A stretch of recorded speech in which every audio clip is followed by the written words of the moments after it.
नमो भगवते वासुदेवाय ओम नमो भगवते वासुदेवाय ओम नमो भगवते वासुदेवाय ओम अज्ञानातिमिरान्धस्य ज्ञानञ्जनं शलाकया चक्षुरुन्मीलितं येन तस्मै श्रीगुरुवे नमः।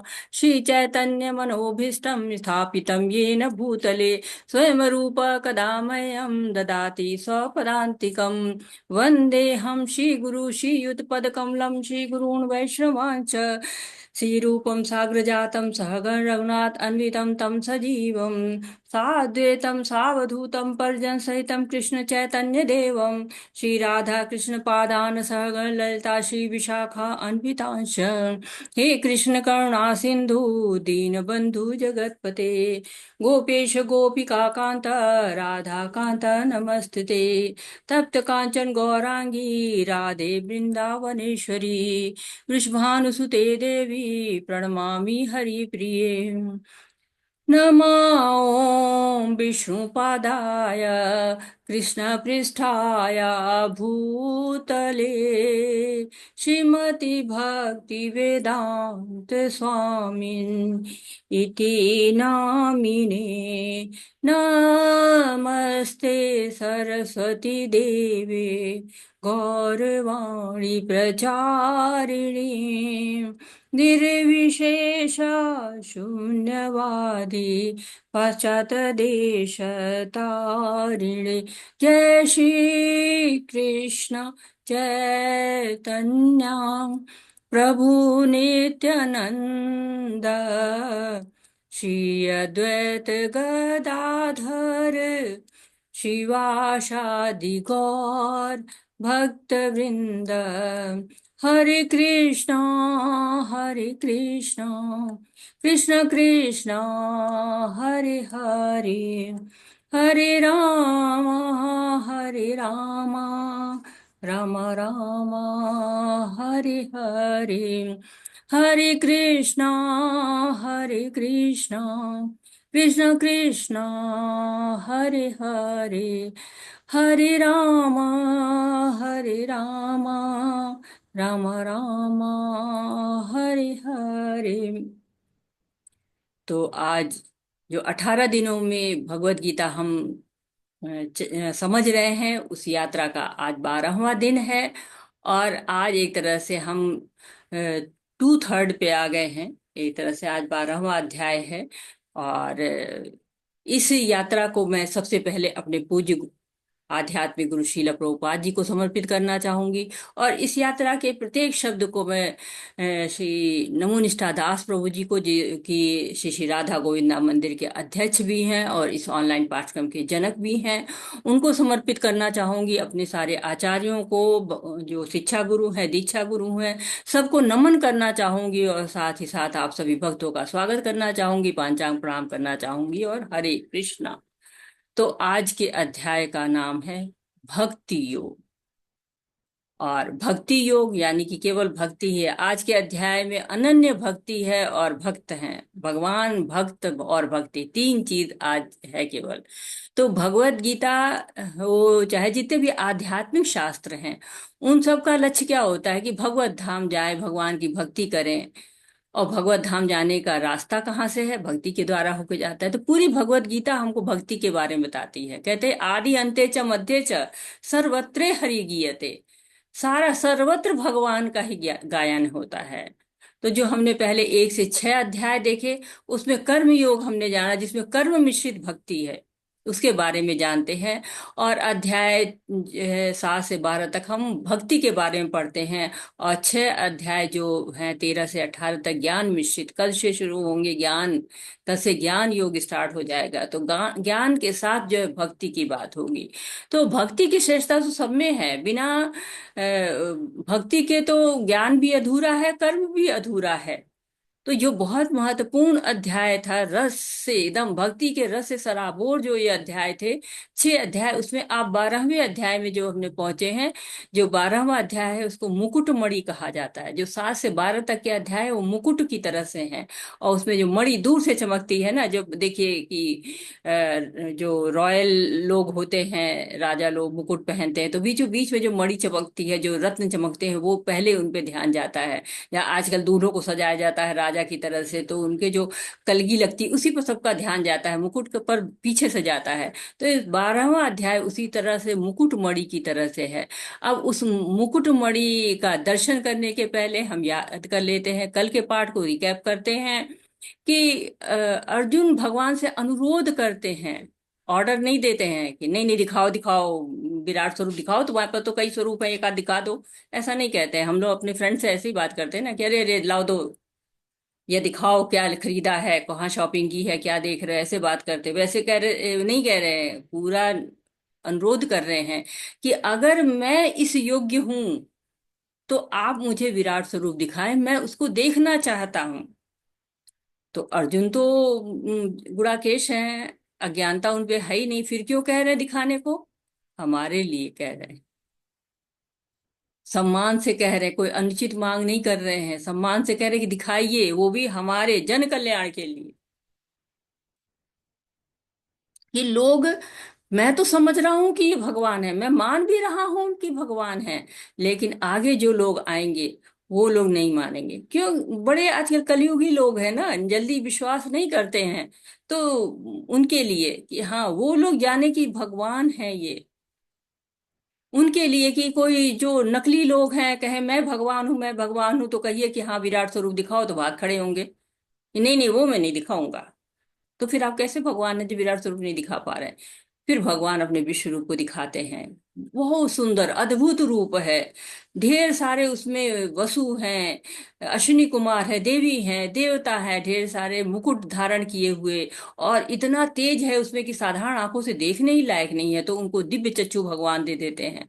और सारा ब्रह्मांड दिखाई पड़ता है एक जगह पे, कहाँ? मम शरीरे, मेरे शरीर में देखो, सब उनके शरीर में जो दिखाई पड़ता रहता है।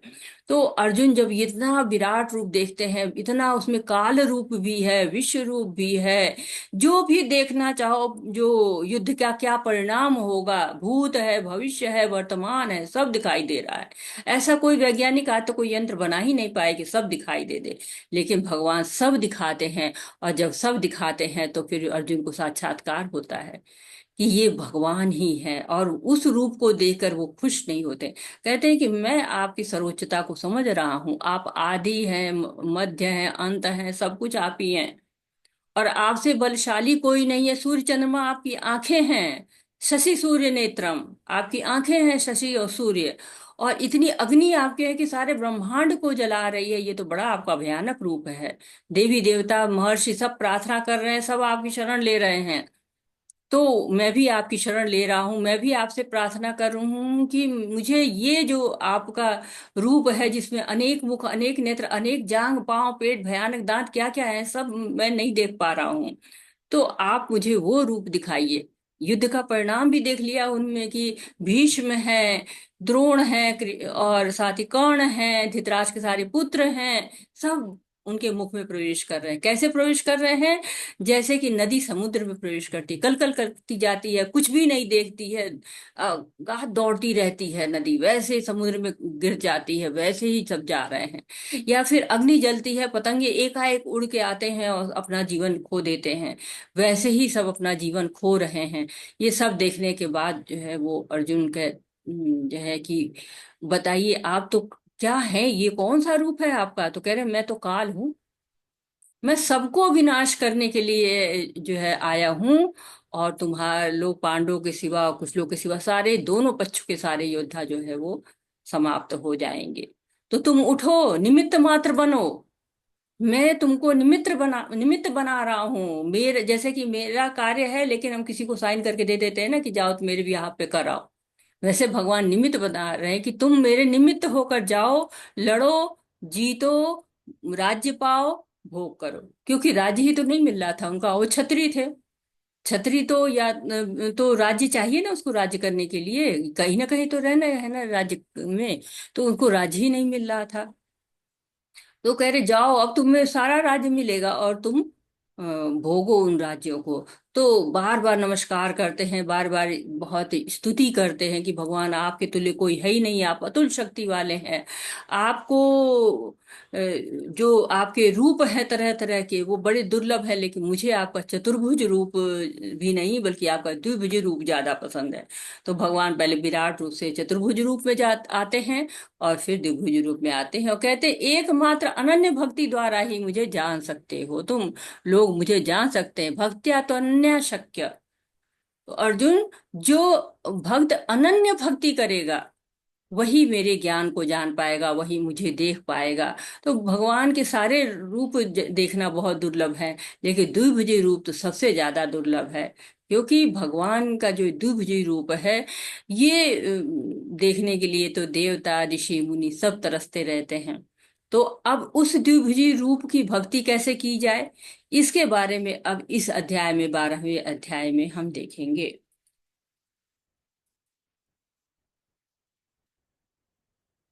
अर्जुन उवाच एवं सततयुक्ता ये भक्तास्त्वां परिपासते ये चाप्यक्षरम् अव्यक्तम तेषां के योगवित्तमः। अर्जुन ने पूछा, जो आपकी सेवा में सदैव तत्पर रहते हैं या जो अव्यक्त निर्विशेष ब्रह्म की पूजा करते हैं, इन दोनों में से किसे अधिक पूर्ण सिद्ध माना जाए। तो अब अर्जुन का प्रश्न आ चुका है। अर्जुन अब पूछ रहे हैं, क्या पूछ रहे हैं कि किसका जो है वो किस तरफ जाऊं मैं। क्योंकि अभी तो बहुत उन्होंने रोमांचित करने वाला अनुभव प्राप्त कर लिया है। अर्जुन ने प्रार्थनाएं भी कर ली हैं भगवान की, लेकिन अभी भी उनका संशय ये आ रहा है कि दो तरह के लोग होते हैं। एक होते हैं जो निराकार ब्रह्म की पूजा करते हैं और दूसरे तरह के लोग होते हैं जो आपकी भक्ति करते हैं। बताइए दोनों में से श्रेष्ठ कौन सा है। ये भगवान से अर्जुन पूछ रहे हैं। अगर यही प्रश्न आपसे किया जाए तो आप क्या कहेंगे कि दो तरह के लोग होते हैं, एक निर्विशेष ब्रह्म की पूजा करते हैं और दूसरे आपके साकार रूप की पूजा करते हैं। कौन श्रेष्ठ है, किसको श्रेष्ठ मानेंगे, आपको कौन सा रूप अच्छा लगता है भगवान का। निर्विशेष वाला जो कि ब्रह्म रूप है, जो ज्योति की तरह से है, और दूसरा जो है वो भगवान का साकार रूप है। लक्ष्मी प्रिया माता जी, हरे कृष्ण, बताइए। हरे कृष्ण माता जी, सादर प्रणाम। साकार रूप माता जी, आपको क्योंकि साकार साकार रूप रूप अच्छा में लगता हम उनका रूप का बन सकते हैं, पूछ सकते हैं। है। साकार रूप क्यों अच्छा लगता है माता जी आपको। क्योंकि उनके साकार रूप को हम क्या करते हैं, अनुभव कर सकते हैं, देख सकते हैं, पूछ सकते हैं, भक्ति कर सकते हैं। जी माता जी, बहुत सुंदर माता जी। साधना माता जी, हरे कृष्णा।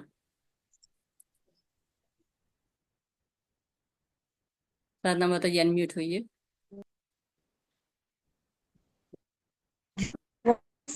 की भक्ति बहुत अच्छी लगती है, या फिर अभी इतनी भक्ति प्राप्त नहीं हुई है कि उनके निराकार रूप को अनुभव कर सके। हरे गोनाथ, हरे कृष्णा। रूमा माता जी, धन्यवाद माता जी। साधना माता जी, हरे कृष्णा। हमारे आपकी आवाज नहीं आ रही माता जी। रूमा माता जी, हरे कृष्णा। अभी हरे कृष्णा माता जी, सादर प्रणाम। माता जी, साकार रूप, क्योंकि उसमें हम भगवान को देख सकते हैं और भगवान मतलब अच्छे से उसमें पूजा पाठ कर सकते हैं, और वो निराकार रूप से आसान है माता जी, साकार रूप में पूजा करना। हरे कृष्ण। हरे कृष्णा, बहुत सुंदर माता जी। तो ललिता माता जी, हरे कृष्णा। हरे कृष्ण माता जी। हरे। साकार रूप का माता जी यही है कि कोई चीज हमको जब दिखती है तो हम उसके प्रति आकर्षित होते हैं या उससे प्रेम कर सकते हैं। मतलब हमारे पास एक लक्ष्य रहता है उस चीज के लिए। जो चीज हमको दिख ही नहीं रही है उसके प्रति हम एकदम से अपना वो प्रदर्शित नहीं कर पाते, अपना लगाव या प्रेम या कुछ भी हो। बिल्कुल सही कह रहे हैं माता जी, धन्यवाद। कि जब हमको कोई चीज दिखाई पड़ती रहती है तो हम बड़े आसानी से उसको उसकी पूजा कर सकते हैं, उनकी भक्ति कर सकते हैं। तो बहुत सुंदर सुंदर आंसर आ गए हैं। तो हमारी बुद्धि तो इतनी योग्य है ही नहीं कि हम इसका निर्णय कर सकें। क्योंकि हम जो कार्य करते हैं ना हमको वही सही लगता है। तो यदि हमें गलत लगेगा तो हम करें ही क्यों। तो हमें दूसरे का काम गलत लगता है। पर स्वयं का कार्य हमको हमेशा श्रेष्ठ ही लगता है, तो हमें कैसे पता चलेगा कि क्या श्रेष्ठ है? तो ये हमें भगवान ही बता सकते हैं। अभी हमने अपना तो वर्जन देख लिया कि हमें लग रहा है कि भक्ति करना बहुत अच्छा होता है, लेकिन भगवान क्या कहते हैं? क्योंकि हमारी बुद्धि तो अपूर्ण है, हमारी इंद्रियां, चार दोष हैं हमारे अंदर, हमारी इंद्रियां भ्रमित रहती हैं। हम जो है लोगों को धोखा देते हैं, खुद गलतियां करते हैं, लोगों से धोखा खाते हैं। तो हमें देखना है कि भगवान हमसे क्या कहते हैं, क्योंकि भगवान पूर्ण है, जिसकी इंद्रियां पूर्ण हैं। तो वो जो हमें बताएंगे वो बिल्कुल सही सही बताएंगे, तो हम उनके वर्जन भी देखेंगे। ईशोपनिषद में कहा गया है, ओम पूर्णमदः पूर्णमिदं पूर्णात पूर्णम मुदच्यते पूर्णस्य पूर्णमादाय पूर्णमेवावशिष्यते। तो आप कहेंगे भगवान तो हमारे पास है ही नहीं है। देखिए भगवान तो नहीं, लेकिन भगवान की वाणी हमारे पास है। कैसे? शास्त्र के रूप में है, गुरु है हमारे पास, साधु है हमारे पास। तो जब भी हमें कोई इस तरह की परेशानी हो कि हम समझ ना पाए कि हमें क्या करना चाहिए, तो हमें इनकी मदद लेनी चाहिए। तो अर्जुन के मन में कुछ संशय बाकी है कि भगवान निराकार है या साकार है। तो क्यों हम कभी कभी डगमगा जाते हैं, सब चीज मिक्स हो गया है ना आजकल। क्योंकि पहले का युग जब सतयुग था, तो सुर एक तरफ एक लोक में रहते थे, असुर दूसरे लोक में रहते थे। फिर आपको त्रेता युग आया, तो उसमें किसी एक तरफ जो है सुर रहते थे, दूसरी तरफ असुर रहते थे। फिर द्वापर युग आया, तो सुर और असुर एक ही गांव में रहना शुरू कर दिए। फिर अब जब कलयुग आया हुआ है, तो सुर और असुर एक ही मनुष्य के अंदर रहते हैं। कभी वो सुर बन जाता है, कभी वो असुर बन जाता है। तो हम इस तरह से जो है वो डिफाइन नहीं कर पाते हैं। तो हमारे पास दिव्य चक्षु नहीं है, हमारे पास गुरु साधु और शास्त्र हैं। उनके मदद से ही हम जान सकते हैं कि भगवान का कौन सा रूप अच्छा है, निर्विशेष ब्रह्म वाला अच्छा है या फिर साकार रूप अच्छा है। तो हमें तो वैसे हम जो कहते हैं कि सगुण रूप हमें बहुत आसक्त वो देता, आकर्षित करता रहता है। तो भगवान का तीन रूपों में भी आत्म साक्षात्कार हो सकता है। जो कृष्ण का साकार रूप होता है वो चरम साक्षात्कार माना जाता है। और हम पहले भी पढ़ चुके हैं कि भगवान की परम सत्य की अनुभूति हम तीन रूप में कर सकते हैं। ब्रह्मेति परमात्मेति भगवानीति शब्दते। तो ब्रह्म के रूप में भी कर सकते हैं। ब्रह्म का रूप क्या होता है? ज्योति की सेवा करते हैं। जो लोग ब्रह्म की करते हैं, जनरली ज्यादातर लोग ज्योति की सेवा करते हैं, क्योंकि ज्योति होती है, जो भगवान की ज्योति होती है, पहला रूप जो होता है, जो भगवान के कहते हैं कि भगवान के अंदर इतना प्रकाश होता है, इतनी ज्योति होती है, वो परम सत्य की पहली अनुभूति होती है। दूसरा परमात्मा रूप है, जो हमारे हृदय में रहता है, चतुर्भुज रूप में रहता है। परमात्मा कण कण में विद्यमान रहता है, सर्वव्यापी है। उस परम सत्य की दूसरी अनुभूति वो होती है।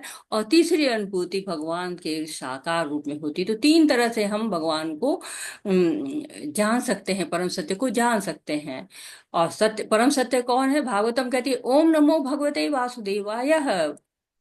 तो जो वासुदेव है, यानी कि वसुदेव का पुत्र जो वासुदेव है, वही है, उसी को सत्यम परम धीमहि मैं उनका ध्यान करता हूँ, व्यास देव जी कह रहे हैं। तो कहते हैं कि हम स्वयं तो निर्णय नहीं ले सकते। अर्जुन हमारी तरफ से प्रश्न कर रहे हैं कि हमें कौन सा मार्ग अपनाना चाहिए, कौन सा मार्ग सर्वश्रेष्ठ होता है। तो भगवान के ऐश्वर्य देख के हमें समझ में आता है कि भगवान को तो हम भक्ति के द्वारा ही देख सकते हैं, यही सर्वश्रेष्ठ होना चाहिए। तो भगवान से हम दो प्रकार से जुड़ सकते हैं, और भगवान की माया भगवान ही जाने, तो भगवान हमको क्या बता रहे हैं। ललिता माता जी, आपने पढ़ने के लिए हाथ उठ हैंड रेस किया, तो पढ़िए माता जी। हरे कृष्ण। जी माता जी। सामान्यतः आध्यात्मवादियों की दो श्रेणियों में विभाजित किया जा सकता है, निर्विशेषवादी तथा सगुणवादी। सगुणवादी भक्त अपनी संपूर्ण शक्ति से परमेश्वर की सेवा करता है। निर्विशेषवादी भी कृष्ण की सेवा करता है, किंतु प्रत्यक्ष रूप से न करके वह अप्रत्यक्ष ब्रह्म का ध्यान करता है। इस अध्याय में हम देखेंगे कि परम सत्य की अनुभूति की विभिन्न विधियों में भक्ति योग सर्वोत्कृष्ट है। यदि कोई भगवान का सानिध्य चाहता है तो उसे भक्ति करनी चाहिए। जो लोग भक्ति के द्वारा परमेश्वर की प्रत्यक्ष सेवा करते हैं वे सगुणवादी कहलाते हैं। जो लोग निर्विशेष ब्रह्म का ध्यान करते हैं वे निर्विशेषवादी कहलाते हैं। यहाँ पर अर्जुन, मतलब जी उसके ऊपर कुछ लिखा हुआ आ गया थोड़ा सा, यहाँ पर एक्चुअली अर्जुन पूछता है कि इन दोनों में से कौन श्रेष्ठ कौन है। श्रेष्ठ है, यद्यपि परम सत्य के साक्षात्कार के अनेक अनेक साधन है, किंतु इस साधन अध्याय में कृष्ण हैं, कृष्ण भक्ति भक्ति योग योग को को सबों में सबों में श्रेष्ठ। श्रेष्ठ बताते हैं। हरे कृष्ण। हरे कृष्णा माता जी, बहुत बहुत धन्यवाद। तो जो भगवान से जुड़ना चाहते हैं वो भक्ति करते हैं, और भक्ति के द्वारा प्रत्यक्ष रूप से जुड़ते हैं, प्रत्यक्ष सेवा करते हैं। जैसे अर्च विग्रह की सेवा की जाती है तो प्रत्यक्ष सेवा होती है। और कुछ लोग निर्विशेष ब्रह्म की निराकार रूप से ध्यान करते हैं, क्योंकि कोई रूप नहीं होता है तो उसकी सेवा कैसे करेंगे। जब हम अर्च विग्रह की सेवा करते हैं तो उनको बड़ा कितना श्रृंगार कराते हैं, कितना उनका भोग लगाते हैं, और कितना उनके लिए फूलों की माला लाते हैं, उनके मुकुट बनाते हैं, उनके कपड़ों को में सजावट करते हैं, डेकोरेट करते हैं, उनके चरणों में आलता लगाते हैं, नेल पॉलिश लगाते हैं। तो कितना हम कार्य करते हैं, लेकिन निराकार रूप में उसकी सेवा हो ही नहीं सकती है। तो अर्जुन ने पूछा कि कौन सी विधि आसान है। तो अर्जुन भगवान के द्विज रूप को चाहते हैं, ये कंफर्म हो चुका है, क्योंकि वो 11वें अध्याय में उन्होंने कहा था। लेकिन जो मैं कर रहा हूँ वो सही कर रहा हूँ कि नहीं, ये कंफर्मेशन भगवान से मांग रहे हैं वो, कि मैं जिस तरह की भक्ति कर रहा हूँ ये भक्ति ठीक भी है कि नहीं ठीक है। तो वो कि मैं भी उसी तरह से ब्रह्म का ध्यान करूं, जो भगवान के विशेष रूप है उसका ध्यान करूं, या परमात्म रूप का ध्यान करूं, मैं किसका ध्यान करूं। तो मैं आप लोग को रोज इसीलिए भगवान का दर्शन कराती हूँ। आप लोग को ये जो मैं आपको दर्शन कराती हूँ, ये आज का सजावट होती है, ये बहुत पुरानी चीज नहीं होती है। मैं आपको प्रत्यक्ष दर्शन कराती हूँ जिससे भगवान की भक्ति आपके अंदर आ सके। क्योंकि जब एक कमरा होता है, एक खूब अच्छा पेंट किया हुआ कमरा हो, तो आप आएंगे और घूम के चल देंगे। लेकिन वहीं पर एक कृष्ण का फोटो टांग दिया जाए, कैलेंडर टांग दिया जाए, तो आप जरूर वहां ठिठकेंगे और वहां बैठ के आप जो है जरूर देखेंगे, भगवान को निहारेंगे। तो इसलिए साकार रूप की बात हमें बहुत आकर्षित करती है। श्री भगवान वाच मय्यावेश्य मनो ये माम नित्य युक्ता उपासते श्रद्धया परयोपेतास्ते मे युक्त तमः मतः। श्री भगवान ने कहा, जो लोग अपने मन को मेरे साकार रूप में एकाग्र करते हैं और अत्यंत श्रद्धा पूर्वक मेरी पूजा करने में सदैव लगे रहते हैं, वे मेरे द्वारा परम सिद्ध माने जाते हैं। तो भगवान जी क्या कह रहे हैं, कि भगवान का साकार रूप जो होता है वो श्रेष्ठ होता है। क्यों मानते हैं? क्योंकि जो भक्त होता है, जो उनको साकार रूप में पूजता है, वो कृष्ण भावना भावित होता है। हमेशा भगवान के कार्य में कीर्तन करता है, श्रवण करता है, शास्त्र पढ़ता है, भगवत गीता भागवतम पढ़ता है, भोग लगाता है, मंदिर की साफ सफाई करता है, भक्तों के जो खाए हुए बर्तनों को साफ करता है। ढेर सारे कार्य होते हैं मंदिरों में, बहुत कार्य होता है। घरों में भी अगर आप देखिए तो कितना कार्य होता है, तो मंदिर में तो उससे भी ज्यादा होता है। और साधारणतः ये सोचते हैं कि मंदिर में क्या है, अच्छा है, खूब नाचो गाओ प्रसाद खाओ, और लेकिन नहीं, जो मंदिर में भक्त रहते हैं ना, वो बहुत कार्य करते हैं। ब्रह्म मुहूर्त में उठते हैं, आपके लिए एक दिन उठना बहुत मुश्किल होता है, लेकिन वो रोज ब्रह्म मुहूर्त में उठते हैं और देर रात तक कार्य करते रहते हैं। और जब कोई आ जाता है त्योहार, जैसे जन्माष्टमी आ जाती है, राधाष्टमी आ जाती है, तो उसमें तो इतना कार्य उनका वृद्धि हो जाती, व्यास पूजा होती, बहुत सारे फेस्टिवल होते हैं। उन फेस्टिवल में तो उनका कार्य बहुत ही ज्यादा बढ़ जाता है। और बहुत से लोग सोचते हैं कि अरे चलो, गुस्सा होते लोग घरों में ना, जो गृहस्थ होते हैं गुस्सा होते तो क्या कहते हैं, चलो मैं मंदिर में चला जाऊंगा। तो लेकिन मंदिर में जाते हैं, कुछ लोग चले भी जाते हैं, कुछ लोग तो केवल कह के रह जाते हैं, कुछ लोग पहुंच जाते हैं। और पहुंच जाते, जब वहां की दिनचर्या देखते हैं ना, तो 2-4 दिन में भाग खड़े होते हैं। यार है, इतना यहाँ मेहनत है, इतना जो है भक्त हमारे लिए करते हैं। तब ये सोच के वो बिल्कुल मतलब सोचते कि मैं नहीं कर पाऊंगा, और चले जाते। तो भक्ति क्यों कर पाते हैं भक्त? अगर इतना है तो क्यों कर पाते हैं? इसलिए कर पाते हैं क्योंकि वो भगवान से बहुत आकर्षित है, भगवान से उनका बहुत ज्यादा प्रेम रहता है, इसलिए वो कर पाते हैं। उर्मिला माता जी, हरे कृष्णा, पढ़िए माता जी। हरे कृष्णा माता जी, हरे कृष्णा। हरे कृष्णा, पढ़िए माता। एक सेकंड, हाँ वो है। हाँ, लेकिन जो लोग अपनी इंद्रियों को वश में करके तथा सबको प्रति समभाव रखकर परम सत्य की निराकार कल्पना के अंतर्गत उस अव्यक्त की पूरी तरह से पूजा करते हैं, जो इंद्रियों की अनुभूति के परे हैं, सर्वव्यापी हैं, अकल्पनीय हैं, अपरिवर्तनीय हैं, अचल तथा ध्रुव हैं, वे समस्त, अरे एक सेकेंड, वे बीच, समस्त लोगों के कल्याण में हाँ संलग्न ये रहकर बीच, हाँ, अंततः मुझे प्राप्त करते अकल्पनीय, हैं। अपरिवर्तनीय, अचल तथा ध्रुव हैं, वे समस्त लोगों के कल्याण के संलग्न रहकर अथ अंततः मुझे प्राप्त करते हैं। बीच में वो आ जाता है जो डालते हैं ना, तो दिखता नहीं है। ठीक है, हरे हरे कृष्णा माता जी। हरे कृष्णा हाँ। माता जी। तो इसमें भगवान बता रहे हैं कि जो लोग भगवान की पूजा करते हैं, वो लोग वो लोग तो भक्ति करते हैं अर्च विग्रह की, लेकिन कुछ लोग ऐसा करते हैं कि इंद्रियों को वश में करते हैं, इंद्रियों का नियमन करते हैं, और धीरे धीरे जब उसमें सिद्ध होते जाते हैं, तब वो सब में समभाव देखते हैं, सारे सबको समभाव देखते हैं, और निराकार कल्पना के अंतर्गत उस अव्यक्त की पूरी तरह से पूजा करते हैं, उस अव्यक्त की पूजा करते हैं जो सर्वव्यापी है, जिसकी कल्पना भी नहीं कर सकते, जो अचल है, हिलता ही नहीं है, ये जो है बिल्कुल अटल सा रहता है।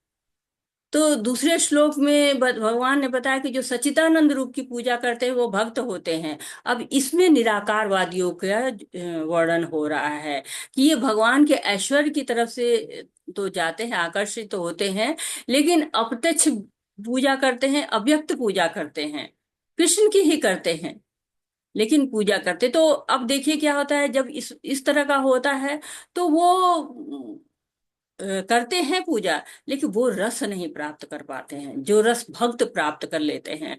भक्त को बड़ा आनंद आता रहता है, लेकिन इनके अंदर वो नहीं आता है। उनको कहते हैं कि सत मिलता है, शाश्वतता मिल जाती है, ज्ञान भी आ जाता है, लेकिन उनको आनंद नहीं आता है। तो आनंद नहीं आता है तो क्या करते हैं, धीरे धीरे कुछ दिन बहुत से लोग ऐसा करते हैं कि समाज कल्याण की तरफ चले जाते हैं, क्योंकि उसमें उनको आनंद आने लगता है, जीव की सेवा करने लगते हैं। तो और अगर उसमें यश मिलना शुरू हुआ, प्रशंसा मिलनी शुरू हुई, तो कभी कभी अहंकार भी आ जाता है, तो पतन भी हो सकता है।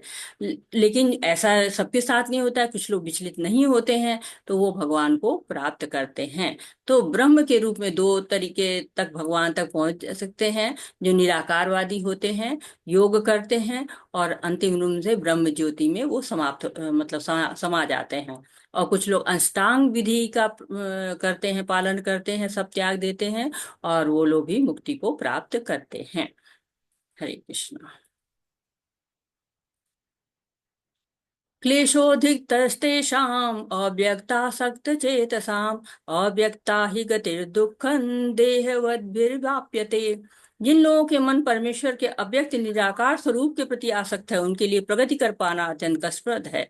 देहधारियों के लिए भी उस क्षेत्र में प्रगति कर पाना सदैव दुष्कर होता है। तो जो निराकार स्वरूप की पूजा करते हैं, तो वो अव्यक्त की, अचिंत की, निराकार की, अटल की, सर्वव्यापी की पूजा तो करते हैं। तो ऐसे लोग, जैसे कि पहले बताया गया कि ज्ञान योगी भी होते हैं और ध्यान योगी भी होते हैं, तो ये रास्ता उनको ले तो जाता है भगवान तक ही, ऐसा नहीं कि वो भगवान को प्राप्त नहीं करते, प्राप्त करते हैं, लेकिन बहुत कष्ट थे। क्लेशोधिकतर तेषाम अव्यक्त आसक्त चेतसाम। तो ये बहुत ही कठिन रास्ता है। अव्यक्ता ही गतिर दुखम देह बधिर व्याप्त। तो इनकी गति बहुत ही दुख भरी है। क्यों? क्योंकि दुष्कर कार्य है ना। अब पूरी इंद्रियों का एकदम नियमन कर लेना, और फिर ध्यान करना, उसमें कोई बाधा ना आने पाए, इसलिए वो बहुत प्रयत्न करना पड़ता है। जो कि भक्त क्या करता है, भक्त तो भक्ति करता है, खुश होने लगता है, उसको धीरे धीरे हायर टेस्ट मिलने लगता है। अब निराकार को तो हायर टेस्ट मिलता नहीं है, कठिन परिश्रम करता है, लेकिन वो टेस्ट नहीं आता, वो आनंद नहीं आता, वो रस नहीं आता। भक्त क्या है, कभी माधुर्य रस में जुड़ जाता है, कभी सांख्य रस में जुड़ता है, वात्सल्य रस में जुड़ता है, कई सारे सारे रसों में वो जुड़ सकता है। तो वो आनंद प्राप्त करता रहता है। इसलिए कभी कभी ऐसे लोगों का पतन भी हो जाता है, जो निराकार स्वरूप का ध्यान करते हैं। ये तु सर्वाणि कर्माणि मयि सन्न्यस्य मत्परा अनन्येनैव योगेन मां ध्यायन्त उपासते तेषामहं समिद्धता मृत्यु संसार सागरात् भवामि न चिरात् पार्थ मय्यावेशित चेतसाम्। जो अपने सारे कार्यों को मुझ में अर्पित करके तथा अविचलित भाव से मेरी भक्ति करते हुए मेरी पूजा करते हैं और अपने चित्तों को मुझ पर स्थिर करके निरंतर मेरा ध्यान करते हैं, उनके लिए हे पार्थ मैं जन्म मृत्यु के सागर से शीघ्र उद्धार करने वाला हूँ। तो ये सातवां जो श्लोक है बहुत ही सुंदर श्लोक है, और इसके लिए मैं रखती हूँ कल का ये रहेगा 12.7। ये श्लोक कल के लिए आप है, इसको आप पढ़िए और इसको याद करिए, पढ़ने का तरीका सीखिए। तो भक्ति बहुत ही आसान होती है, विचलन का डर कम रहता है। जबकि निराकारवादी होते हैं वो पहले संसार को छोड़ते हैं, फिर कभी कभी वो संसार में पड़ जाते हैं, क्योंकि रास्ता कष्टप्रद है। रास्ता जब कष्टप्रद होता है तो कभी कभी लोग छोड़ देते हैं ना रास्ते में। और कभी कभी ऐसा होता है कि देहाभिमान जाता ही नहीं है, अपने आप की जो उपलब्धियां हैं वो जाती ही नहीं है, तो फिर और भी मुश्किल है। जब तक मैं रहता तब तक अहंकार रहेगा, तब तक तो नहीं हो सकता है ना ध्यान। और पवित्र स्थान पे जाना पड़ता है, उसकी तलाश भी बहुत मुश्किल है, क्योंकि आजकल पवित्र स्थान मिलता ही नहीं है। भौतिक अस्तित्व का त्याग करना मुश्किल, इंद्रियों पे नियंत्रण रखना मुश्किल। तो जो अनुभूति है वो सबको नहीं मिल पाती है। और कलयुग में तो पवित्र स्थान, एकांत स्थान मिलना बहुत ही मुश्किल है। माताएं हैं, बच्चे हैं, जा ही नहीं सकते हैं। घर का मुखिया जा ही नहीं सकता है, क्योंकि घर का स्वामी चला जाएगा तो परिवार का पालन पोषण कौन करेगा। तो ये मार्ग थोड़ा कठिन हो जाता है। भक्ति के मार्ग में ये बाधाएं नहीं। भक्ति में क्या है, युक्त वैराग्य, सब चीज भगवान के साथ जोड़ देना है। कोई भी चीज ऐसा अलग से नहीं करना। आप जो भी कर रहे हैं उसमें आप एक माला और जोड़ दीजिए। आप भगवान के लिए एक पत्रम पुष्पम फलम तोयम में से कोई एक चीज ले जाके भगवान को चढ़ाइए। तो भक्ति करने में आप अगर प्रसाद बनाते हैं तो सबको खिलाते भी हैं, तो भक्ति से अपना ही नहीं कल्याण होता, दूसरों का भी कल्याण होता है। आप जिस पेड़ के पत्ते चढ़ा रहे हैं, जिस पेड़ के फल चढ़ा रहे हैं, वो भी भगवान की सेवा में जुड़ जाता है। क्योंकि एक बार चैतन्य महाप्रभु से ने हरिदास ठाकुर से पूछा था, कहा था कि ये बताओ कि आप तो हरि नाम हमेशा पूरे दिन हरि नाम करते रहते हो, तो लोगों का कल्याण कैसे होगा। तो कहे कि देखिए, मैं जो है जो हरि नाम करता हूँ, जोर जोर से बोलता हूँ, तो पेड़ पौधे सुनते हैं, जो जीव जंतु सुनते हैं, आने जाने वाले लोग सुनते हैं। तो मैं जरा जोर जोर से बोलता हूँ तो सबका कल्याण होता है। तो उसी तरह से भक्ति अपना ही नहीं कल्याण करती है, दूसरों का भी कल्याण करती है। साथ ही साथ क्या कि यहाँ पर तेषाम हम समिद्धता मृत्यु संसार सागर, ये जो है मृत्यु का संसार है, भव सागर है, इसको पार करना है। तो ये पार करने का मतलब क्या होता है, ऐसा नहीं कि कोई नदी दिखाई दे रही है हमको तैर जाना है, या समुद्र दिखाई दे रहा है तैर जाना, नहीं। जन्म मृत्यु जरा व्याधि से उद्धार चाहिए, इसी को कहा जाता है भव सागर से पार होना। तो भगवान क्या करते हैं, हाथ पकड़ के ले जाते हैं। चित्र में दिख रहा है ना आपको, कैसे भगवान ने जो है वो हाथ पकड़ रखा है। जब भक्त हाथ देता है तो भगवान हाथ पकड़ लेते हैं, लेकिन हाथ उठाना पड़ेगा, तब भगवान हाथ पकड़ के ले जाएंगे। भगवान देखिए पक्षी, जो गरुड़ है, जो उनका वाहन है, उस पे आके सवार होके आते हैं और भव सागर से खींच ले जाते हैं। तो जो लोग भगवान के रूप गुण लीला धाम के बारे में नहीं जानते हैं, वो लोग ब्रह्म में लीन हो जाते हैं। तो भगवान को दोनों प्राप्त करते हैं, लेकिन परम भक्त क्या करता है, सत्य चित आनंद को प्राप्त करता है। सत्य का अर्थ होता है कि जो आप भगवान शाश्वत हैं, शाश्वतता को प्राप्त करता है, और चित्त ज्ञान से परिपूर्ण होना, और आनंद यानी कि भगवान आनंद प्रदान करते। तो भगवान से ही शाश्वतता भी आती है, भगवान से ही ज्ञान भी आता है, भगवान से ही आनंद भी आता है। लेकिन भक्त को आनंद आता है, जो ब्रह्म में लीन होते हैं वो सत्य चित्त को प्राप्त करते हैं। ये अंतर होता है उनमें। तो आप ये देखिए कि जो हमारी आत्मा होती है ना, वो हमेशा आनंद के लिए प्रयास करती रहती है। आनंदमयो अभ्यासा। आपको अगर खूब सारी सुख सुविधाएं देकर और एक कमरे में बंद कर दिया जाए और कहा जाए कि बस यहाँ रहो, तो देखिए आप थोड़ी देर में छटपटाने लगेंगे। वो सारा आनंद जो सारा सुख सुविधा है ना, वो रास नहीं आएगी। क्यों? क्योंकि आनंद नहीं मिल रहा है। थोड़ी देर आनंद मिला तब तक तो बड़े आराम से रहेंगे, बस कुछ ही देर बाद आनंद खत्म और फिर प्रयास शुरू। तो इसीलिए पतन के चांसेस बहुत होते हैं। लेकिन जो भक्त होता है वो भगवत भक्ति करता है, आनंद लेता है। जो काम हम आनंद से करते हैं वो हम करते चले जाएंगे ना, उसमें हमें कोई कष्ट नहीं रहेगा। या हमें आनंद नहीं मिला, जो शुरू शुरू में भक्ति करने चलते हैं, सुबह उठना होता है तो बड़ा आनंद नहीं मिलता है। लेकिन धीरे धीरे जैसे भगवान की सेवा करने लगते हैं, भगवान के गुणगान करने लगते हैं, आनंद मिलना शुरू हो जाता है। फिर तो मतलब कोई जगाना नहीं पड़ता, कोई अलार्म की जरूरत नहीं पड़ती है। ब्रह्म संहिता में भी कहा गया है ना कि सहस्त्रों लक्ष्मियां हैं भगवान की सेवा करती हैं। वो कौन सी सहस्त्रों लक्ष्मियां हैं? वो सब भगवान की भक्त ही होती हैं। और भगवान तो कहते ही हैं तो कि सधर्मान परित्यज माम एकम शरणम व्रज अहम त्वं सर्व पापेभ्यो मोक्षयिष्यामि मा शुचः। मैं तुम्हारे सारे पापों को नष्ट कर दूंगा। मैं कह रहा हूँ, गारंटी वारंटी सब भगवान दे देते हैं कि भगवान की शरण लो, सारे पाप खत्म, सारा आनंद मिल जाएगा। जिस रूप में याद करेंगे उसी रूप में मिलेंगे। यम यम वापी स्मरण भावे तजन्ते कलेवरम तम तमे वेति कौन्तेय सदा तद भाव भाविता। तो जैसे आप याद करेंगे भगवान को, ज्योति के रूप में याद करेंगे तो आपको वहां पे भी ज्योति में जाएंगे। अगर आप उनको परमात्मा रूप में याद करेंगे तो आपको मुक्ति मिलेगी। आपको भक्त रूप में रहेंगे तो गोलोक धाम मिलेगा, आध्यात्मिक धाम मिलेंगे। तो भक्त में और ये जो ब्रह्मवादी में क्या अंतर होता है? जैसे बिल्ली का अंतर होता है, बिल्ली और बंदर का अंतर होता है। जो भक्त होता है ना, वो बिल्ली की तरह से होता है। बिल्ली क्या करती है कि बड़ी स्ट्रांग होती है, चूहे को मारेगी, एक पंजा चूहा खत्म। लेकिन वही बिल्ली जब अपने बच्चे को मुंह में पकड़ के ले जाती है तो इतनी कोमलता से पकड़ के ले जाती है और आराम से दूसरी जगह ले जाके रख देती है। वैसे भक्त होता है, भगवान को उसको आराम से सुरक्षित करके ले जाते हैं। वही बंदर का बच्चा होता है तो क्या होता है? बंदर का बच्चा बंदर को पकड़े रहता है, बंदर उछलता रहता है, बंदरिया उछलती है खूब, यहाँ से वहां, वहां से वहां। लेकिन बंदर या का जो बच्चा होता है उसको पकड़े रहता है। तो ये ब्रह्मवादी वैसे होते हैं, वो भगवान को पकड़ते हैं और भक्त को भगवान पकड़ते हैं। तो ये जो है दृष्टिकोण का अंतर है। भगवान हमको बुद्धि देते हैं भक्तों को, ताकि निर्णय सही निर्णय लें। और जब दृष्टिकोण सही होता है तो दृष्टि सही हो जाती है, और दृष्टि सही होती है तो बच्चा क्या करता है? हरे कृष्णा कृष्ण कृष्णा हरे हरे, हरे राम राम राम हरे हरे। जैसे नहीं होता, बच्चा होता है वो जरा सा भी कष्ट होती तो क्या हो, माँ माँ चिल्लाता है। वैसे ही भक्त भगवान के लिए जो है हमेशा हरे कृष्णा बोलता रहता है। मय्यैव मन आधस्त्व मयि बुद्धि निवेशय निवर्षसि मय्येव अर्थ ऊर्ध्व संशय। मुझ भगवान में अपने चित्त को स्थिर करो और अपनी सारी बुद्धि मुझ में लगाओ, इस प्रकार तुम निसंदेह मुझ में सदैव वास करोगे। तो भगवान अब रास्ता ही बता रहे हैं कि ठीक है, आपको करना तो है भक्ति, आप भक्ति करना चाह रहे हो, साकार रूप की करना चाह रहे हो, तो करो क्या? भक्ति कैसे करो? तो पहला स्तर उनके लिए है कि जो कि बिल्कुल मतलब प्रेम है, जिनको भगवान से प्रेम है, अनन्य भक्त हैं, उनके लिए जो है ये सब बताया गया है।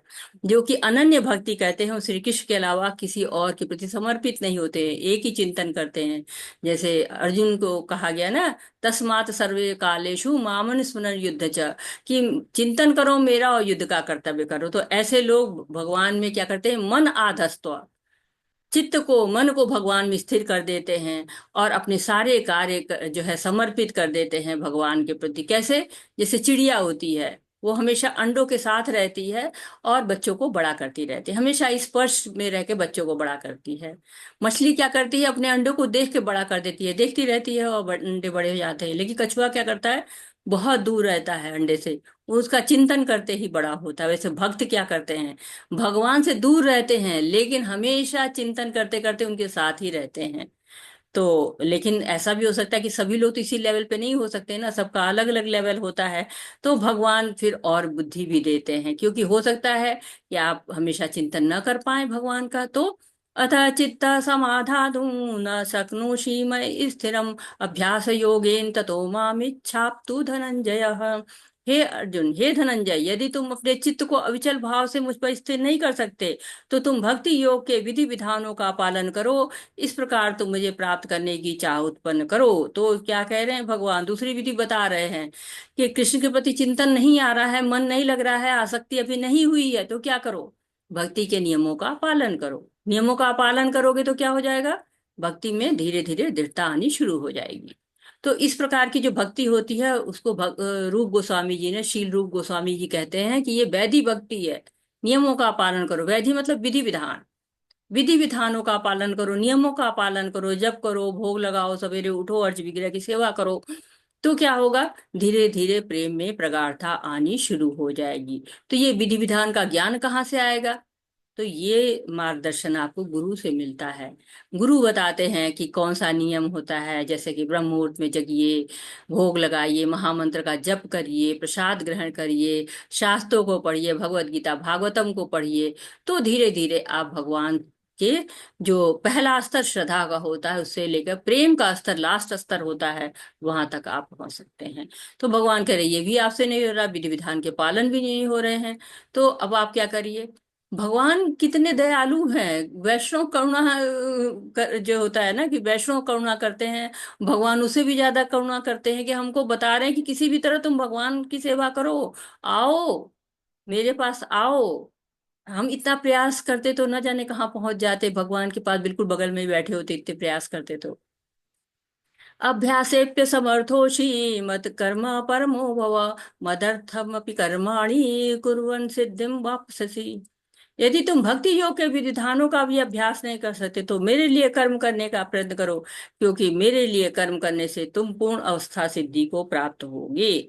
तो अब तुमसे विधि विधान भी नहीं हो रहे, ऐसे भी लोग कह देंगे कि हमारे पास तो समय ही नहीं है, हमारे तो शरीर में ताकत ही नहीं है, हम भोग कैसे बनाएं, तो हम तो बाजार जाके कुछ सामान ही नहीं ला सकते कि उनके कपड़े सिलें। तो ऐसे लोग भी हैं, तो क्या कह रहे हैं कि जो भी कर रहे हो कुछ तो करोगे ना, अपने लिए ही काम करोगे तो करोगे ना। जैसे आपको सफाई बड़ी अच्छी आती है तो मंदिर में झाड़ू लगा दो। अगर आपको भजन बहुत अच्छा आता है तो भगवान के लिए कुछ भजन गा दो। अगर लिखते हो भजन तो बढ़िया सा भगवान के लिए, मतलब कुछ कविताएं लिखते हैं आप, तो भगवान के लिए लिख दीजिए। पढ़ाई अच्छी आती है तो लोग को भगवत गीता पढ़ के सुना दीजिए। गाना अच्छा आता है तो भगवान का कीर्तन करिए। जो भी प्रतिभा आपके पास है, जो भगवान ने दी है, ऐसा तो कोई है ही नहीं है जिसको प्रतिभा ही न मिली हो। भगवान ने ऐसा किसी को नहीं बनाया है कि कुछ आता ही ना किसी को हो या कुछ करता ही ना हो। तो बिना किए तो कर्म कोई रह ही नहीं सकता, करना तो पड़ेगा ही। तो भगवान ने जो हमें प्रतिभा दी है, जो कला दी है, उससे क्या करना है, भगवान को थैंक यू कहना है। थैंक यू कहना आना चाहिए। कैसे, दिन में कितनी बार हम थैंक यू कहते हैं। कोई हमें भोजन देता है तो भी हम थैंक यू, पानी देता है तो भी थैंक यू, पेन देता है तो भी थैंक यू, पेंसिल देता है तो भी थैंक यू, घर आता है तो भी थैंक यू, जाता है तो भी थैंक यू। तो हम दिन भर थैंक यू बोलते रहते हैं। लेकिन जिसने हमें सांसें दी हैं, जो ने हमारे लिए सांसों का प्रबंध किया हुआ है, भोजन का प्रबंध किया हुआ है, शरीर का प्रबंध किया हुआ है, उसके लिए हम थैंक यू कैसे भूल सकते हैं। उसके लिए तो हमें थैंक यू कहना पड़ेगा। तो धीरे धीरे भगवान में मन लगाना पड़ेगा। और ये बातें आपने 9वें अध्याय में भी पढ़ी है ना, भगवान ने कहा मन मनावो मत भक्तो, तो पढ़ा ही हुआ है। तो अब यहाँ पर क्या है, यत करोषि यशनाशी यज्ञो होशी ददाशी यत, यत तपस्यासी कौन्तेय तत्कुरुष मदर्पण। और ये भी हमने 9वें अध्याय में पढ़ा हुआ है। हे कुंती पुत्र, तुम जो कुछ करते हो, जो कुछ खाते हो और जो कुछ अर्पित करते हो या दान देते हो, तो जो भी तपस्या करते हो उसे मुझे अर्पित करते हुए करो।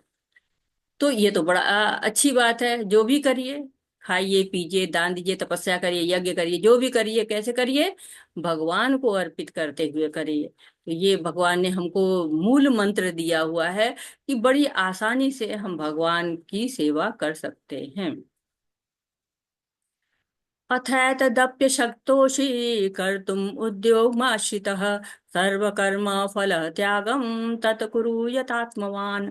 अगर हालांकि आप इस चेतना में काम करने में असमर्थ हैं तो अपने काम को, सभी परिणामों को त्याग देने की कोशिश करें और आत्म स्थित होने की कोशिश करें। ठीक है भाई, इतना कर्म करने को भगवान कह रहे हैं कि ये जो कर्म है वो भी मुझे अर्पित करो, लेकिन वो भी नहीं हो पा रहा है, कर्म ही नहीं समर्पित कर पा रहे। क्यों? कुछ बाधा आ रही है, कुछ व्यवधान आ रहा है, कुछ शर्मिलापन है, कुछ हिचकिचाहट है कि इस कर्म को कैसे अर्पित करें, इस कर्म को जो है नहीं अर्पित कर पा रहे हैं। तो कोई बात नहीं, कर्म फलों को ही अर्पित कर दीजिए।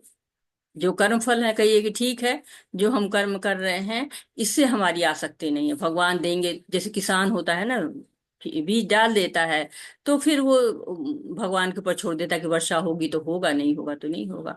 तो वो जब हम इस तरह से कर्म फलों की आसक्ति को छोड़ देंगे तो कर्म बंधन भी नहीं लगे, क्योंकि ये कर्म फलों की आसक्ति की वजह से कर्म बंधन लगते हैं। और कर्म बंधन लगते हैं तो हमें क्या होता है, उसको हमें भोगना पड़ता है।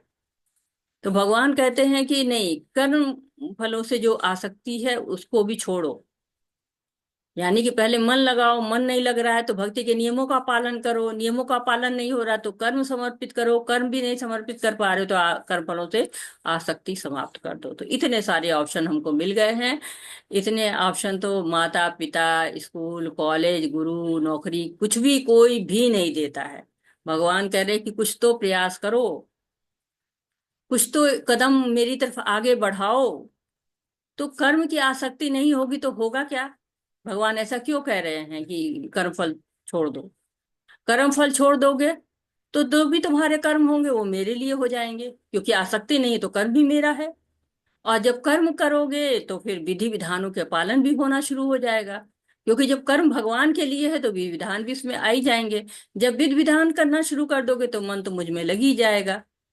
तो अगर कहेंगे कि नहीं ये तब भी नहीं, कुछ नहीं हो पा रहा है, तो क्या है? आपके अंदर बहुत ज्यादा आसक्ति है। तो यहाँ भी भगवान आपको छोड़ नहीं रहे कि नहीं नहीं जाओ, हटो, तुम्हारे बस का कुछ नहीं है। साधारण में होता है ना, माता पिता या घर के लोग कह देते नहीं तुम्हारे बस का नहीं है ये, तुमसे ना हो पाएगा। तो अब क्या कह रहे हैं? श्रेयो हि ज्ञानम अभ्यासा ज्ञाना ध्यान विशिष्यते, ध्यानात् कर्म फल त्यागात् शांति अनंतरम। यदि आप इस अभ्यास में नहीं जा सकते हैं तो आप अपने आप को ज्ञान में संलग्न करें। ज्ञान से बेहतर हालांकि ध्यान है, और ध्यान से बेहतर कर्म के फलों का त्याग है। इस तरह के त्याग से मन को शांति मिल सकती है। तो अब कोई अभ्यास नहीं हो रहा है, कर्म फल से आसक्ति नहीं समाप्त हो रही है, अभी आपके अंदर विरक्ति नहीं आ रही है, वैराग्य नहीं आ रहा है, तो क्या करिए? ज्ञान का अनुशीलन करिए। क्यों? क्योंकि ज्ञान से क्या होता है, हमको पता चल जाता है कि सही क्या है, गलत क्या है। जब हम सही गलत समझ जाते हैं तो हमें वैराग्य आ जाता है। जब वैराग्य आता है तो कर्म फलों से आसक्ति समाप्त होती है। तो वैराग्य नहीं आ रहा है तो भगवान ने उसका रास्ता बता दिया कि आसक्ति इतनी ज्यादा है तो आप क्या करिए? ज्ञान को, ज्ञान की कमी है, ज्ञान लीजिए। तो भगवान से आसक्ति का अर्थ है कि हमारी जो है वो कर्म फलों में आसक्ति है, भगवान से अनासक्ति है। हम भगवान से आसक्त नहीं हो पा रहे हैं, तो मतलब क्या कि हम कर्म फलों में हमारी आसक्ति है। तो अगर कर्म फलों में आसक्ति रहेगी तो भगवान से आसक्ति कैसे हो पाएगी? नहीं हो पाएगी।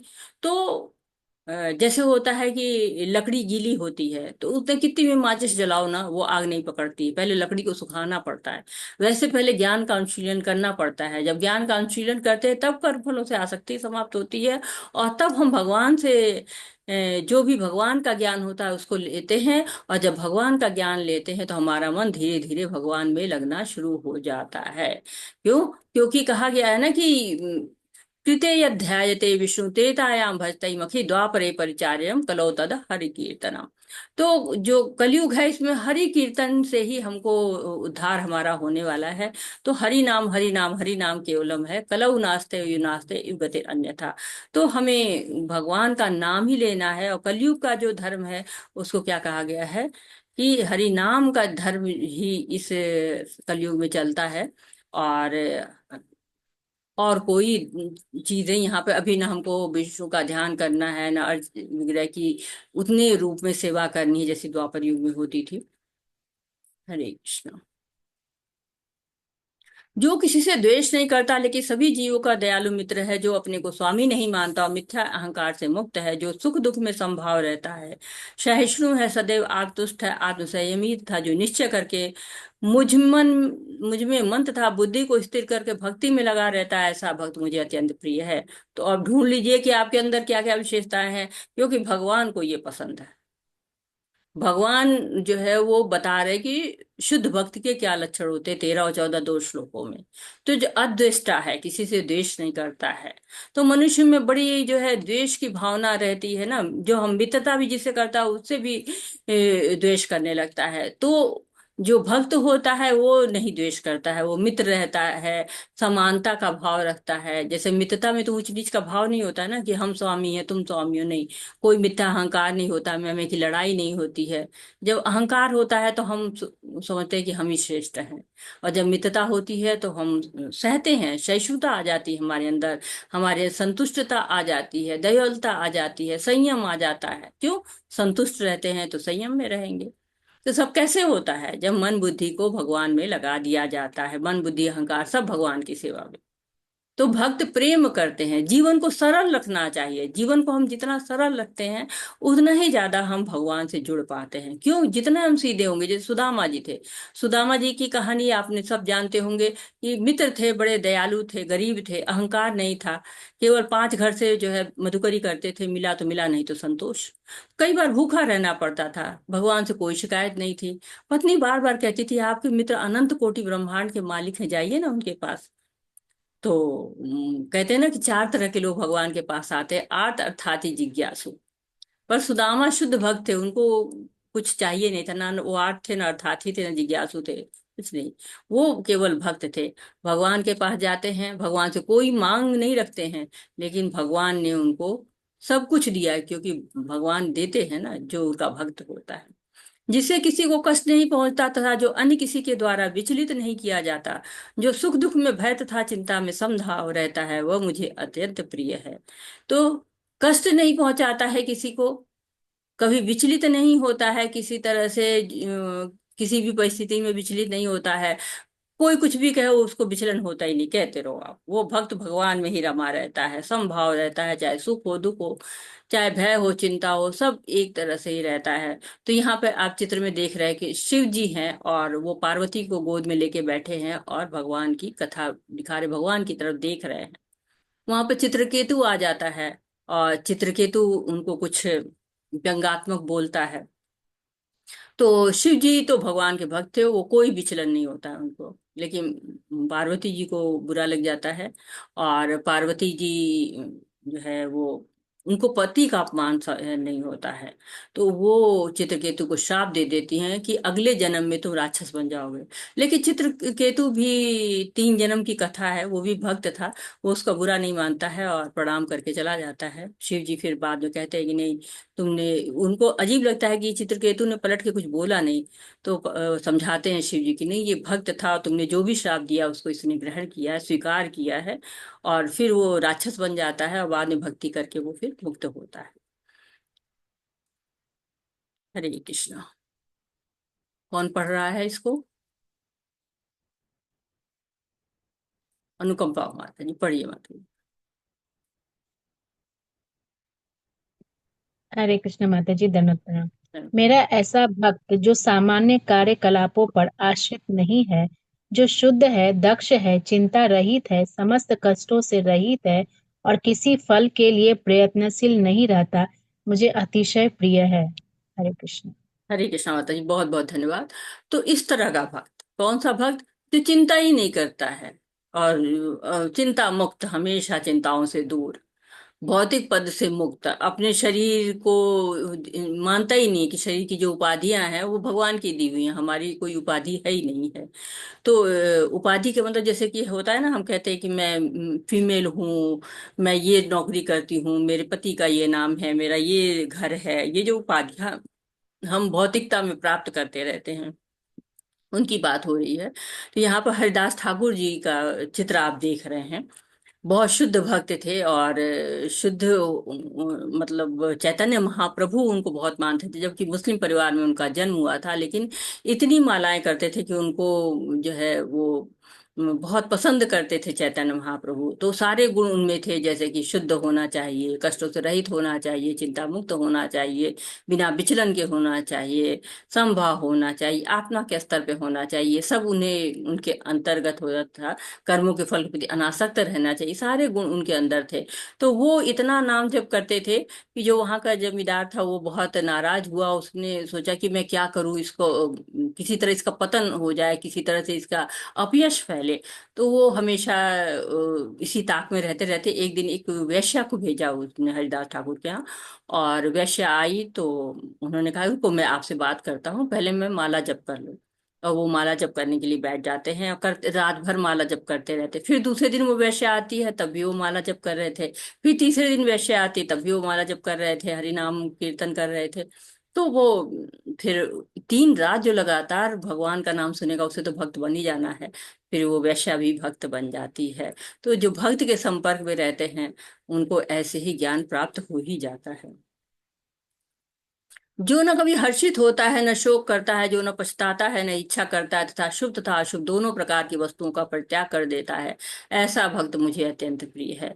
तो ये और भी गुण आ गए हैं कि जो भौतिकता से दूरी रहता है, सुख है दुख है, कोई भी उसके ऊपर असर नहीं करता है। जो होता है, खुशी आती है हम उछलने लगते हैं, जब दुख आता है हम रोने लगते हैं। लेकिन जो भक्त होता है वो सब कृष्ण कृपा मानता है, हमेशा उसके मुख से यही रहता है कि भगवान ये तो कृष्णा मर्सी कृष्णा मर्सी, ऐसे ही भक्त कहते रहते हैं।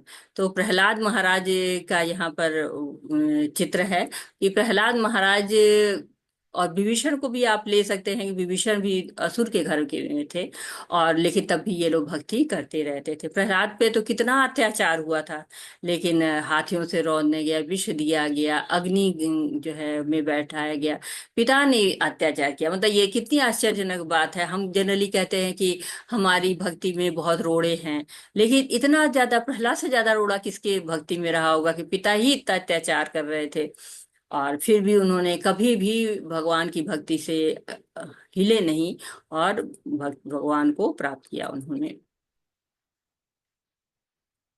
तो ये कुछ भक्तों के उदाहरण आए हुए हैं जो कि हमें बता रहे हैं भक्तों के बारे, जो मित्र तथा शत्रुओं के लिए समान है, जो मान तथा अपमान, शीत तथा गर्मी, सुख तथा दुख, यश और अपयश में समभाव रहता है, जो दूसरी संगति से सदैव मुक्त रहता है, जो सदैव मौन और किसी भी वस्तु से संतुष्ट रहता है, जो किसी प्रकार से के घर बार की परवाह नहीं करता, जो ज्ञान में दृढ़ है, जो भक्ति में संलग्न है, ऐसा पुरुष मुझे अत्यंत प्रिय है।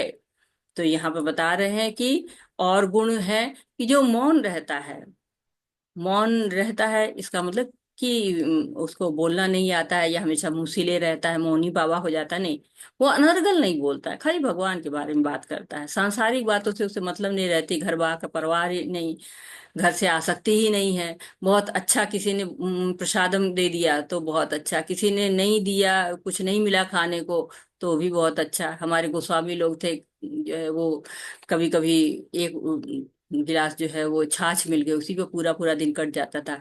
कभी बहुत अच्छा आवास मिल गया रहने के लिए तो भी संतुष्ट, कभी पेड़ के नीचे रह गए तो भी संतुष्ट। उस पेड़ के नीचे भी, वो किसी एक पेड़ के नीचे लोग नहीं टिकते थे कहीं कि इसी से आसक्ति ना हो जाए। तो आसक्ति और प्रेम में यही अंतर होता है। धृतराष्ट्र के अपने जो पुत्र थे उनके प्रति आसक्ति थी, आसक्ति होने से कभी उन्होंने नहीं बता पाए कि ये सही है ये गलत है, भेद ही नहीं कर पाए। अपने पुत्र के लिए राजगद्दी चाह रहे हैं, जबकि पांडव भी तो उन्हीं के वंश के थे, तो उन्होंने सही गलत समझाया ही नहीं। प्रेम में कोई गलत भी हो तो उसे समझाया जा सकता है, जैसे माता पिता अपने बच्चे से प्रेम करते हैं तो गलत होने पर समझाते हैं, अच्छा कार्य करते हैं तो पुरस्कार देते हैं, गलत कार्य किया तो दंड देते हैं, या उनको कहते हैं कि हाँ ऐसे नहीं करना चाहिए। तो ये संस्कार देना माता पिता का कार्य होता है। और जो ज्ञान में दृढ़ हो जाता है वो तो फिर उसका लिए तो ना कोई मित्र है ना कोई शत्रु है, हमेशा भक्ति में ही लगा रहता है। तो ये अम्बरीश महाराज का आपको चित्र दिख रहा है, भागवतम में इनकी कथा है। वो भगवान के बड़े भक्त थे और राज ऋषि थे। राज ऋषि राजा भी होते हैं, ऋषि भी होते हैं। चौथे अध्याय में हमने पढ़ा था ना कि एवं परंपरा प्राप्तिम इदम राज ऋषियो विदु स काल निहमता योगो नष्टा परंतपा। तो वो राज ऋषि थे, क्योंकि राजा को चाहिए ज्ञान, सारी परंपरा से ज्ञान उनको मिलता था, किस लिए कि वो राज्य को धर्म के अनुसार चला सके। कहते हैं ना, यथा राजा तथा प्रजा, या राजा जैसा आचरण करेगा वैसा प्रजा करेगी, यथ आचरति श्रेष्ठ तत्त देवतरो जना। जैसा जैसा महापुरुष आचरण करेंगे वैसे ही सामान्य लोग आचरण करते हैं। तो अम्बरीश महाराज जो है एकादशी का व्रत करते थे, निर्जला व्रत करते थे। बड़ी अच्छी बात है, कल ही एकादशी थी, आज सबने पारण किया हुआ है। तो एकादशी का निर्जला व्रत थे, और उसके बाद पारण का दिन आया तो दुर्वासा ऋषि आते हैं। और दुर्वासा ऋषि को कहा अम्बरीश महाराज ने कि आप स्नान ध्यान करें, तो वही पास में नदी में जाते हैं। और दुर्वासा ऋषि जानबूझ के, और पारण का समय बीत रहा है और पारण का एक समय होता है, उसके अंदर पारण करना होता है, तो वो आ ही नहीं रहे हैं। एकदम एक घड़ी बचती है जब, तो उनके जो होते हैं, कुल गुरु होते हैं, वो कहते हैं कि आप बस कुछ घूंट पानी पी लीजिए, बाकी आप अन्न तब लीजिएगा जब आएंगे दुर्वासा जी। तो नियम होता है एकादशी का ना, अगर आप निर्जला व्रत रह रहे हैं तो आप पानी पी रहे हैं तो आपका व्रत टूट रहा है। अगर आप बिना अन्न के हैं तो जब अन्न खा रहे हैं आप तो आपका व्रत मतलब वो पारण हो रहा है। तो अब दुर्वासा ऋषि तो अंतर्यामी जैसे थे ही, तुरंत समझ गए कि इन्होंने पारण कर लिया, मेरे बिना पारण कर लिया, पहले ऋषि को बिना खिलाए खा लिया, पानी ही पी लिया, मतलब व्रत कैसे तोड़ दिया, मुझको पहले खिलाना चाहिए था तब व्रत तोड़ना चाहिए। तो मैं गुस्से के उन्होंने अपनी जटा से एक बाल तोड़ा और राक्षसी उत्पन्न कर दी। अब वो राजा अम्बरीश को मारने के लिए दौड़ी, तो भगवान अपना सुदर्शन चक्र भेजते हैं। अब जो है आगे आगे दुर्वासा मुनि और पीछे पीछे से चक्र चल रहा है। दौड़ते दौड़ते भागते भागते वो कई जगह ब्रह्मा विष्णु महेश करते करते जाके भगवान के पास पहुंचते हैं। तो भगवान कहते हैं कि तुम मुझसे क्षमा मत मांगो, तुम उससे क्षमा मांगो जिसके प्रति तुम्हारा अपराध हुआ है। इतने में धरती का 1 साल बीत जाता है, जितना ये समय होता है धरती का 1 साल बीत जाता है। और फिर आते हैं वापस दुर्वासा ऋषि अमरीश मुनि के पास, और वहां पे फिर क्षमा मांगते हैं, जबकि अमरीश मुनि उनको क्षमा मांगने का उतना अवसर नहीं देते हैं, तुरंत उनको पैर पड़ते हैं और उनको बैठाते हैं, खिलाते पिलाते हैं। और जो राक्षसी थी वो उसी सुदर्शन चक्र से मारी गई। तो बहुत सुंदर सी कथा है भागवतम, जब आप लोग पढ़ेंगे तो इसको डिटेल में पढ़ेंगे।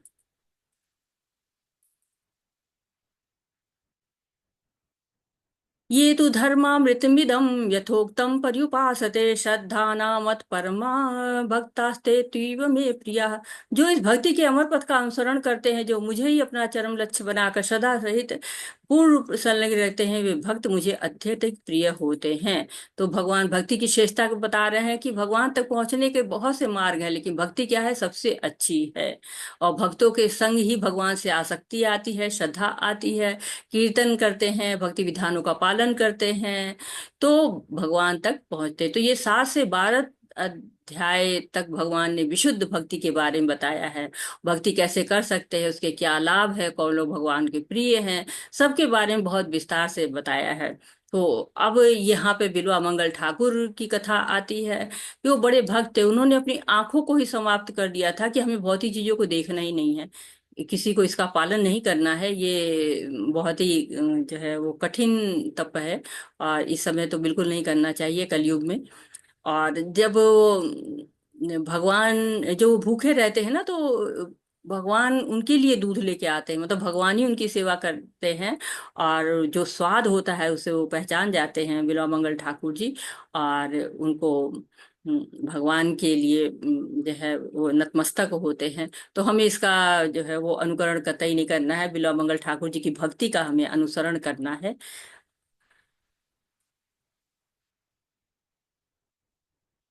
इसके पहले हम इस अध्याय को खत्म करने के पहले हम प्रहलाद महाराज जो है 9 तरह की भक्ति के बारे में बात करते हैं, नवधा भक्ति की बात करते हैं कि भक्ति करने की 9 विधियां हैं। जो हम लोग हमेशा इसके ऊपर चर्चा करते रहते हैं कि 9 तरह की विधियां: श्रवणम कीर्तनम विष्णु स्मरणोपाद सेवनम अर्चनम बंदनम दास्यम साख्यम आत्मनिवेदिनम। तो 9 तरह की भक्ति होती है, और इस 9 तरह की भक्ति में से कोई भी एक भक्ति, किसी भी तरह, ऐसा नहीं है कि कोई ये एक तरह की भक्ति, कोई भी श्रवण है, कीर्तन है और स्मरण है, इसमें से कोई भी एक रास्ता आपको अपना करके आप भगवान की भक्ति को कर सकते हैं, भगवान की तरफ जा सकते हैं, भगवान की तरफ मुड़ सकते हैं। तो इसमें से कोई भी एक रास्ता हम चुन सकते हैं। और इसमें बताया है कि श्रवणम का, श्रवण जो है परीक्षित महाराज जी ने बहुत अच्छा श्रवण किया हुआ था। कीर्तन, कीर्तन जो है वो सुखदेव मुनि ने किया था। और स्मरणम, नारद जी हमेशा जो है स्मरण करते रहते थे भगवान का। लक्ष्मी जी हमेशा पाद सेवन करते रहते। अर्चनम, पृथु महाराज जी ने अर्च विग्रह की बहुत सेवाएं की थी। और वंदनम, यानी कि जो अक्रूर जी थे वो बहुत ज्यादा भगवान की कीर्तन वंदन किया करते थे, उनके गायन करते थे। और दास्यम जो हनुमान जी थे वो दास्य भक्ति उन्होंने बहुत अच्छे से की थी। साख्यम, अर्जुन जो है वो भगवान के साख्य के रूप में, मित्र के रूप में उन्होंने भक्ति की थी। और आत्मनिवेदन, मतलब कि सारे अंगों से, श्रवण कीर्तन स्मरण पाद सेवनम अर्चनम वंदनम दास्यम साख्यम, सारे तरह से कंप्लीट भक्ति जो है वो शरणागति, वो अम्बरीश मुनि ने 9 तरीके से उन्होंने। और बलि महाराज का आता है कि बलि महाराज ने आत्मनिवेदन किया था, कि यानी कि अपने अपने आप को ही समर्पित कर दिया था। तो ये 9धा भक्ति कहलाती है। और इन सारे नियमों का पालन जो है वो अम्बरीश मुनि ने किया था। तो इस तरह से नवधा भक्ति में से कोई एक विधि को हम चुन सकते हैं और जिसके द्वारा हम भक्ति कर सकते हैं। उषा भानुशाली माता जी, हरे कृष्णा। पढ़िए माता जी। हरे कृष्ण माता जी। हरे कृष्ण जी, पढ़िए। हरे कृष्ण। हाँ, प्रभुपाद के कुछ शब्द।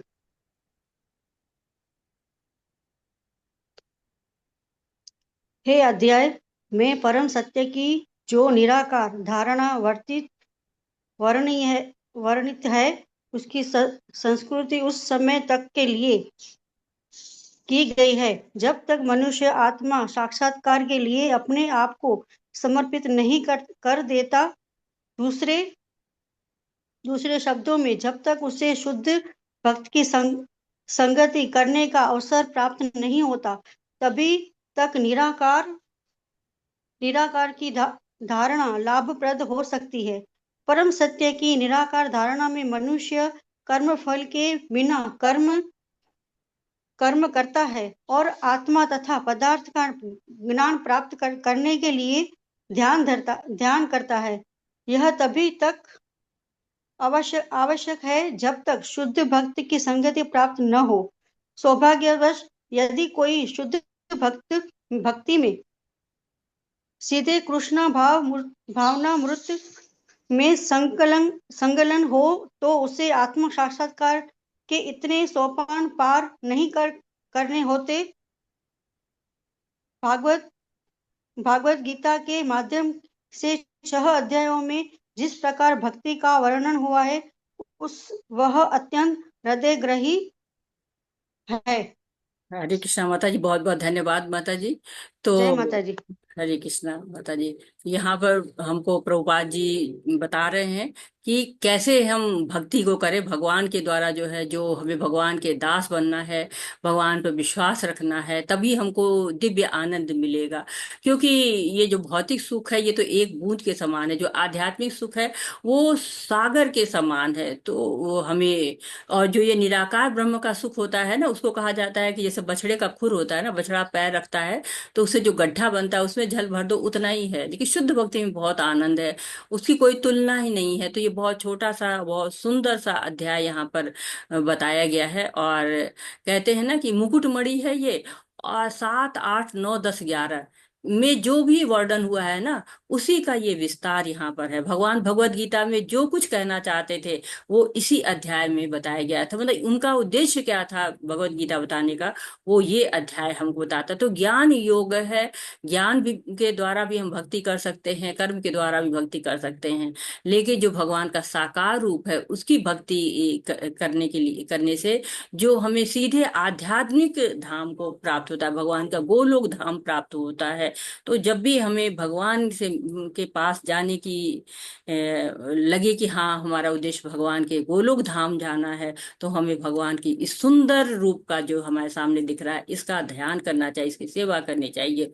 वाछा कल्पतरुभ्यश्च कृपा सिंधुभ्य एव च पतितानां पावनेभ्यो वैष्णवेभ्यो नमो नमः। अनंत कोटि वैष्णव वृंद की जय, श्रील प्रभुपाद की जय, सभी भक्तों की जय, भगवद गीता की जय। हरे कृष्णा कृष्ण कृष्णा हरे हरे, हरे रामा राम रामा हरे हरे, हरे कृष्णा कृष्ण कृष्णा हरे हरे, हरे रामा राम रामा हरे हरे।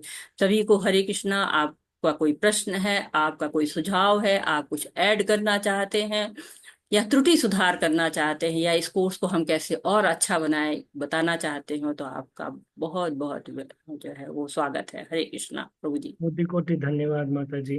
हरे कृष्णा। जी माता जी।